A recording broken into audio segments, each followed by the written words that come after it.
इस समय की सबसे बड़ी ब्रेकिंग न्यूज, ये आपको बता दें कि बीजेपी के एमएलए ने राज्यपाल को पश्चिम बंगाल में सौंपा ज्ञापन। गवर्नर ने ममता सरकार पर बोला हमला और ये बोला कि नहीं करे मुझे विवश बंगाल में राष्ट्रपति शासन के लिए। जी आपको बता दें कि बंगाल में इस समय अंधाधुंध लोगों को मारा जा रहा है। जी आपको बता दें कि पश्चिम बंगाल के राज्यपाल जगदीप धनखड़ ने फिर से ममता सरकार पर हिंसा को लेकर बंगाल में हिंदुओं के खिलाफ हमला बोलते हुए ये बोला कि बंगाल में हिंदुओं के खिलाफ हिंसा का यह तांडव चल रहा है। लोगों को मारा जा रहा है पश्चिम बंगाल में, औरतों के साथ रेप हो रही है, लेकिन ममता बनर्जी की सरकार के कानों में जू नहीं रेंग रही है। उन्होंने आगे ये बोला कि ममता बनर्जी की सरकार को पश्चिम बंगाल में आए हुए 1 महीने से भी ज्यादा हो चुका है, लेकिन पश्चिम बंगाल की किसी भी कैबिनेट की बैठक में हिंसा पर हिंदुओं के खिलाफ चर्चा नहीं हुई है पश्चिम बंगाल में।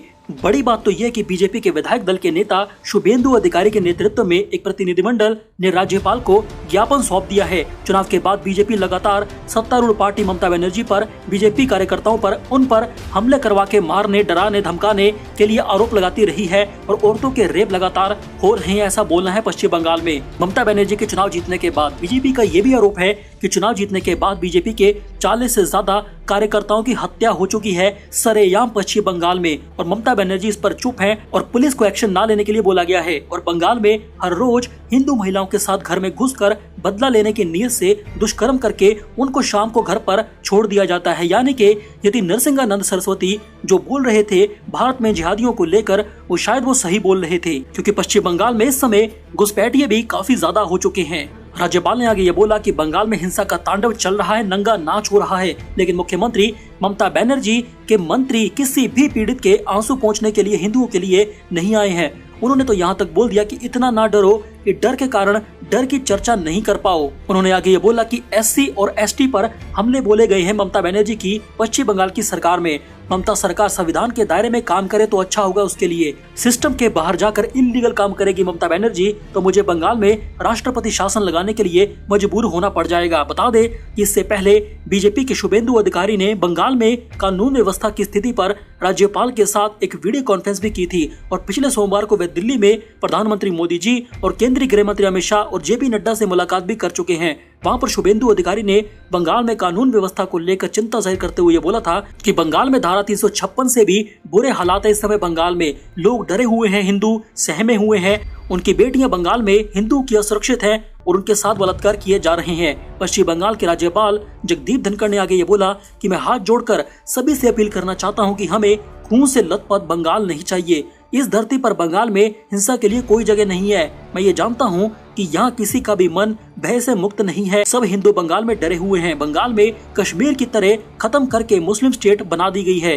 बड़ी बात तो यह है कि बंगाल के राज्यपाल ने आगे ये बोला कि डर इतना ज्यादा है बंगाल में गुंडों का कि बंगाल में लोकतंत्र अंतिम सांसें अपनी गिन रहा है। लोकतंत्र मर चुका है बंगाल में, और भीड़ तंत्र, गुंडा तंत्र, खून खराबा, बमबाजी चारों तरफ देखने को मिल रही है ममता बनर्जी की सरकार में, और ममता बिल्कुल चुप है। बड़ी बात तो यह कि बंगाल के राज्यपाल धनखड़ ने आगे ये बोला है कि राज्य का यानी कि बंगाल का संवैधानिक प्रमुख होने के नाते मैं ये स्पष्ट कर दूं कि बंगाल में दल बदल विरोधी कानून पूरी तरह से लागू है, लेकिन फिर भी बीजेपी के पार्टी के नेता ममता बनर्जी की पार्टी में डर के मारे जा रही हैं ताकि उनकी जान बच जाए। वहीं दूसरी ओर पश्चिम बंगाल सरकार ने बंगाल में विधानसभा चुनाव के बाद हिंसा के कारण लोगों के कथित तौर पर हिंदुओं के विस्थापन पर सुप्रीम कोर्ट के समक्ष याचिका का अब विरोध भी करना शुरू कर दिया है। जी आपको बता दें, एक तो हिंदुओं पर अत्याचार हुए, उनका पलायन किया गया लाखों की संख्या में बंगाल में हिंदुओं का, और ऊपर से बंगाल सरकार ये बोल रही है कि किसी हिंदू पर भी अत्याचार नहीं हुए हैं। सोचिए कितनी बड़ी अत्याचार खुद है ये। सुप्रीम कोर्ट में हल्फनामा दायर करके ममता बनर्जी के नेतृत्व वाली अखिल भारतीय तृणमूल कांग्रेस ने आगे ये बोला है कि वर्ष 2021 के विधानसभा चुनावों के बाद बंगाल में हुई हिंसा के प्रत्यक्ष कृत्य को चुनाव के बाद की हिंसा के रूप में नहीं देखा जा सकता। यानी कि हिंदुओं की जो हत्याएं हो रही हैं, लड़कियों के साथ रेप हो रहे हैं, वह उनकी नजर में ऐसा कुछ नहीं है, कोई हिंसा नहीं हुई है।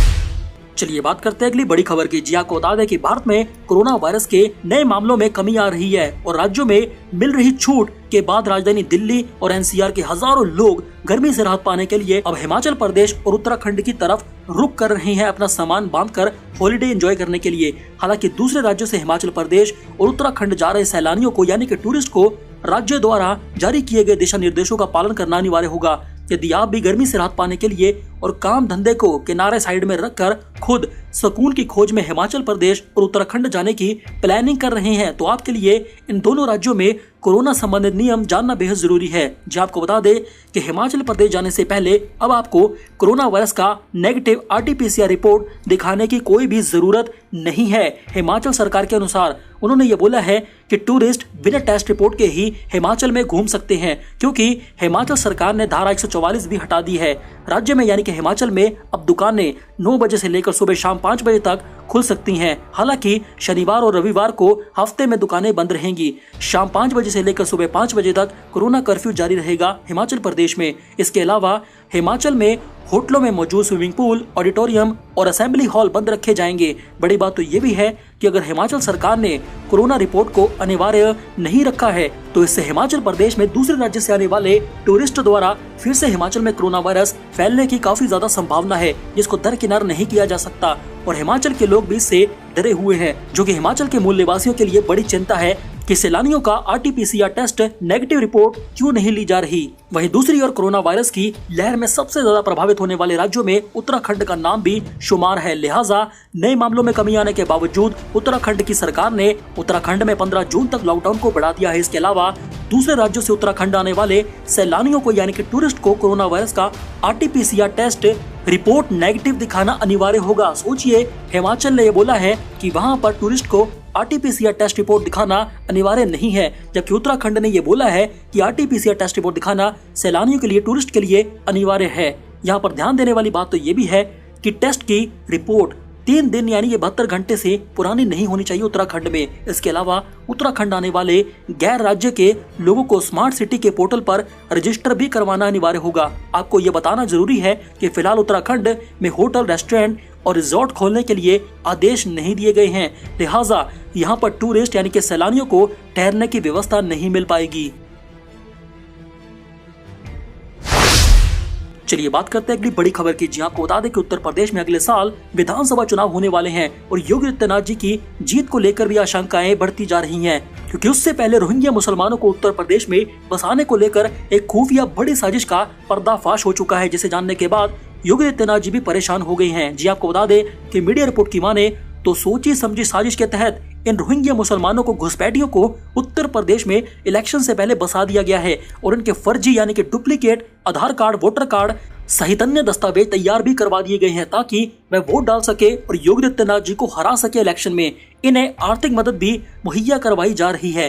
कैसे, वो सरकार अब जान रही है। आपको बता दें कि उत्तर प्रदेश की ATS ने पिछले हफ्ते ही गाजियाबाद में रहने वाले मुसलमान नूर आलम और आमिर हुसैन नाम के 2 घुसपैठिए रोहिंग्या मुसलमानों को जाली यानी कि नकली कागजात के साथ गिरफ्तार किया भारत में। इसके बाद से दोनों को 5 दिन के रिमांड पर ठोका गया और लखनऊ भेजा गया और ठुकाई के बाद पूछताछ के दौरान पुलिस ने उन दोनों से कई सारे राज उगलवाए और कई हैरान कर देने वाले खुलासे उन रोहिंग्या मुसलमानों ने किए जो घुसपैठिए हैं। रिपोर्ट्स की माने तो खुफिया एजेंसी को यह पता चला है उनकी ठुकाई के बाद कि दिल्ली के खजूरी खास इलाके के एक वेंडर ने रोहिंग्या मुसलमानों को उत्तर प्रदेश में जानबूझकर बसा दिया है ताकि योगी आदित्यनाथ जी इलेक्शन में हार जाएं उनके डुप्लीकेट वोट डालने के बाद। बड़ी बात तो यह है कि यूपी के ADG यानी कि law and order Prashant Kumar ने ये बड़े खुलासे किए हैं कि रोहिंग्या मुसलमान फर्जी राशन कार्ड, पैन कार्ड और वोटर ID के साथ, डुप्लीकेट ID के साथ उत्तर प्रदेश के विभिन्न स्थानों में बसने भी लगे हैं। रिपोर्ट में ये बोला गया है कि रोहिंग्या मुसलमानों को वोट बैंक के तौर पर इस्तेमाल किया जाएगा योगी आदित्यनाथ जी की सरकार को हराने के लिए। इसके लिए रोहिंग्या मुसलमानों को आर्थिक मदद भी दी जा रही है। IPS अधिकारी ने यह बताया है कि रोहिंग्या मुसलमान उत्तर प्रदेश के हर विधानसभा क्षेत्र में बस गए हैं। आधार कार्ड और वोटर कार्ड समेत दूसरे पहचान पत्र भी होने के कारण उनके पहचान कर पाना काफी ज्यादा मुश्किल काम है। बड़ी बात तो यह कि बैन किए गए संगठन पॉपुलर फ्रंट ऑफ इंडिया यानी कि PFI के नेता इन घुसपैठियों को, बांग्लादेशी रोहिंग्या मुसलमान घुसपैठियों को भारत में संरक्षण दे रहे हैं ताकि भारत की हिंदू जनसंख्या को घटाया जा सके और इनकी जनसंख्या को बढ़ाया जा सके। रिपोर्ट के अनुसार बांग्लादेशी घुसपैठी मुसलमानों को स्थानीय भाषा भी उत्तर प्रदेश में आती है, लिहाजा वे उत्तर प्रदेश के शहरी इलाकों में ठिकाना बना रहे हैं। वहीं उनकी मदद से रोहिंग्या यूपी के ग्रामीण इलाकों में भी मुसलमान बसाए जा रहे हैं। अगर आपको भी यही लगता है कि मोदी सरकार को भारत में देर हो जाने से पहले NRC लगा देना चाहिए और भारत को बचा लेना चाहिए, हिंदुओं को बचा लेना चाहिए NRC लगाकर और इन सबको भारत से बाहर फेंकना चाहिए, तो हमें अपनी राय जरूर दें।